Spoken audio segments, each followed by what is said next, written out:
কিছুদিনৰ পৰা দেখা গৈছে বৃদ্ধ পিতৃ মাতৃসকল যেন সন্তানৰ বাবে বোজাস্বৰূপ হৈ পৰিছে। কিছুদিনৰ আগতে ঘটা তেনে এটা ঘটনা কেন্দ্ৰ কৰি এটা কবিতা লিখিছোঁ। কবিতাটো ভাবিলোঁ আপোনালোকক পাঠ কৰি শুনাওঁ আৰু কবিতাটোৰ যোগেদি বৃদ্ধ বৃদ্ধাসকলৰ মনোভাৱ আপোনালোকে শুনিবলৈ পাব। ব'লক তেন্তে কবিতাটো আৰম্ভ কৰোঁ। কবিতাৰ শিৰোনাম বৃদ্ধাশ্ৰম। ব'লক তেন্তে কবিতাটো আৰম্ভ কৰোঁ।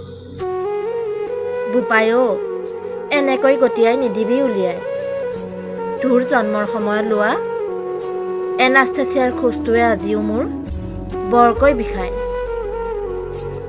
বুঢ়া দেউতাৰৰ বেমাৰী মুখখন লৈ ভালকৈ এবাৰ চা, তহঁতৰ বাবে কষ্ট কৰিয়েই জীৱনৰ বেছিভাগ সময় কৰি দিলে পাৰ।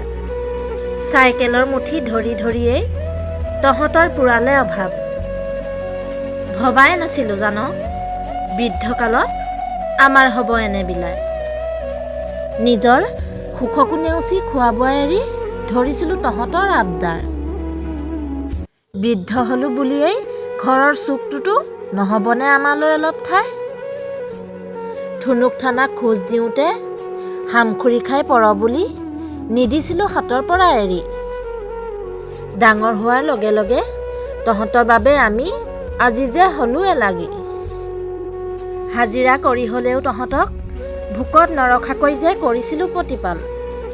কৰিব নোৱাৰা হ'লো বুলিয়েই এমুঠি ভাতৰ বাবে এতিয়া কৰিব লগা হ'ল হাহাকাৰ।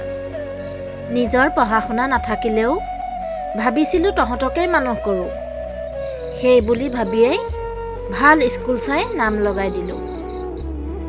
শুনিছিলোঁ পঢ়া শুনা কৰিলে মানুহ হয় বুলি, তাৰ সলনি দেখোন তহঁত অমানুহে হলি। ঘুনুক ঘানাক কৰি শুনিছোঁ বোপাই, বৃদ্ধাশ্ৰমে বোলে হ'ব আমাৰ ঠাই। নাজানো তহঁতৰ মমতা কতেনো হেৰাল।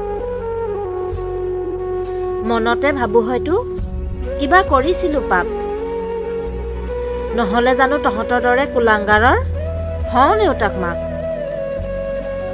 যিখন ঘৰ আছিল আমাৰ প্ৰাণৰো প্ৰাণ, তাৰ চুক এটাও যে আজি আমাৰ বাবে নোলাল। আমাক আঁতৰাই বোপাই তহঁতেই সুখত থাক, নিদিওঁ আমি দিবও নোৱাৰোঁ তহঁতক কোনো কালে অভিশাপ। নিজৰ ভৰিত থিয় দি আজি আমাক পাহৰি গলি, পাহৰি নাযাবি বোপাই তহঁতৰো এদিন আহিব সেই দিন। কাৰো জীৱনত যাতে এনে নহওক তাৰেই কামনা কৰোঁ। কবিতাটো ইমানতে সামৰিছোঁ। আপোনালোকে সম্পূৰ্ণকৈ শুনাৰ বাবে আপোনালোকলৈ বহুত বহুত ধন্যবাদ জনালোঁ।